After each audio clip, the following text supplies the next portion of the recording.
It was always going to be a circus. Hall of Famer sounds off on Browns QB Shedeur Sanders. Tumultuous NFL start. The Cleveland Browns have been searching for the future face of their franchise for years. After their ill-fated trade for Deshaun Watson, they traded away Baker Mayfield. Watson has never played a full season in Cleveland, and his most recent injury has prompted the team to seek someone new.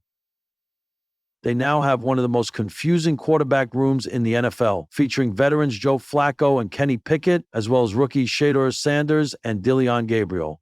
Despite the battles raging, the media has been focused on the very polarizing Sanders. Now, a former rival says that isn't all that surprising. Browns draft gamble, Shedeur Sanders struggles, bound to be a media frenzy. There are few rivalries as intense as the one between the Browns and the Pittsburgh Steelers. The two teams have much in common and are separated by only a few hours on a turnpike. Yet, the dislike runs deep. Someone who's all too familiar with the Browns-Steelers rivalry is former Pittsburgh running back Jerome Bettis.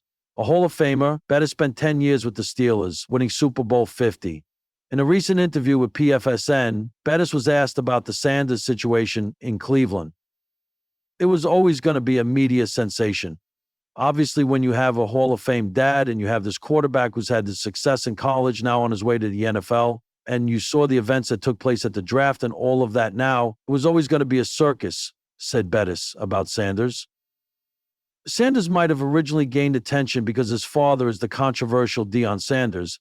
However, he has managed to stay there all on his own. After a successful 2024 season with the Colorado Buffaloes, Sanders entered the 2025 NFL Draft. Initially, many considered him to be a first-round selection, possibly even a contender to go first overall. However, after some questionable interactions with teams during the pre-draft interview process, Sanders began to drop down some draft boards. After Cam Ward went first overall, the next question was, who would select Sanders? And he felt he would be a good fit for the Browns, who had the second overall pick. However, the Browns traded that pick to the Jacksonville Jaguars, who used it to select Sanders' teammate Travis Hunter. The Browns didn't use the fifth overall pick they got in return on Sanders, instead picking defensive tackle Mason Graham. They, and every other team, continued to pass over Sanders as he made a historic plummet down the draft board. They finally selected him in the fifth round after choosing Gabriel in the third. Things have been anything but smooth. Initially, Sanders was being praised for his performance in minicamp, but many insiders feel he might be more of a developmental project than a first-year starter. His recent 100-plus MPH speeding ticket didn't help his cause. It has only fueled his critics and led to rumors that he isn't mature enough to lead a team. The Browns have big decisions ahead of them, and the only person who can help Sanders is Sanders himself. The stadium lights glared like the eyes of a million critics, all focused on the newest ringmaster in the NFL's never-ending circus.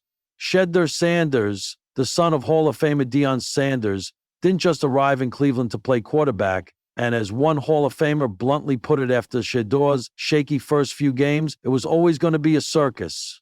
That Hall of Famer? None other than Shannon Sharpe, never shy about calling it like he sees it. You bring in Shedeur Sanders, you're not just getting a quarterback. Sharpe said during a heated segment on Undisputed, you're getting a social media machine, $1 million brand, a father who's arguably the most visible figure in football right now, and expectations that are heavier than the defensive line on 4th and inches. What did you all think this was going to be? A show before a snap?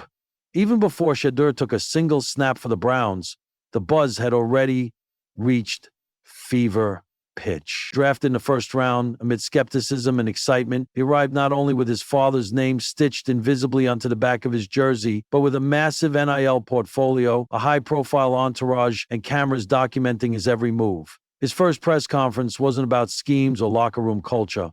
It was about brand deals, vlogs, and what color his Rolls Royce was. The Browns fan base, ever tortured and perennially hoping for salvation under center, was split. Was he the franchise savior or just another viral mirage? The circus tent was pitched. Act 1, the opening blunder. Shedeur's NFL debut was unforgettable, though not for the reasons Cleveland hoped. A fumbled snap, 2 picks, a touchdown late in the fourth quarter that did little more than pad fantasy stats. The Browns lost by double digits, and social media, ironically the very empire Shedeur built in college, turned into his most vicious opponent, into the very emperor in the NFL. Without his hat, without his sword, his hat his blankets, his shirt, his bottle, without his hat, with his bottle, his blankets, his shirt, his bottles of some of our pictures. What did he build out of them? Perhaps a dream? Perhaps an invisible blanket? A shirt that cost us all more than ever to make, to share? Shedeur began trending. Skip Bayless declared him not ready for the big leagues. Even Cleveland's notoriously loyal dog pound was barking with frustration. And yet, through it all, Shedeur remained composed. It's a process, he told reporters. They doubted my dad when he changed the game. They'll doubt me too. But NFL fans are not known for their patience. Behind the curtain, Deion's shadow.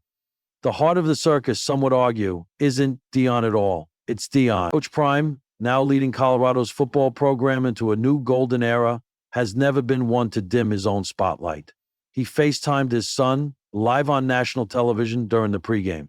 He commented on every major sports outlet, defending his son like a lion protecting his cub. He tweeted motivational quotes, flexed his own credentials, and threw thinly veiled jabs at Shedeur's critics. It's not easy playing quarterback with a legend in your ear and the world on your back, said Hall of Famer Kurt Warner, especially in Cleveland, where quarterbacks go to die. But Shedeur's got something most don't. A dad who's louder than any headline. The noise became deafening. Every throw, every misstep, every moment was dissected not just for football merit, but for what it meant in the narrative. And it's hard to grow when you're constantly under the microscope.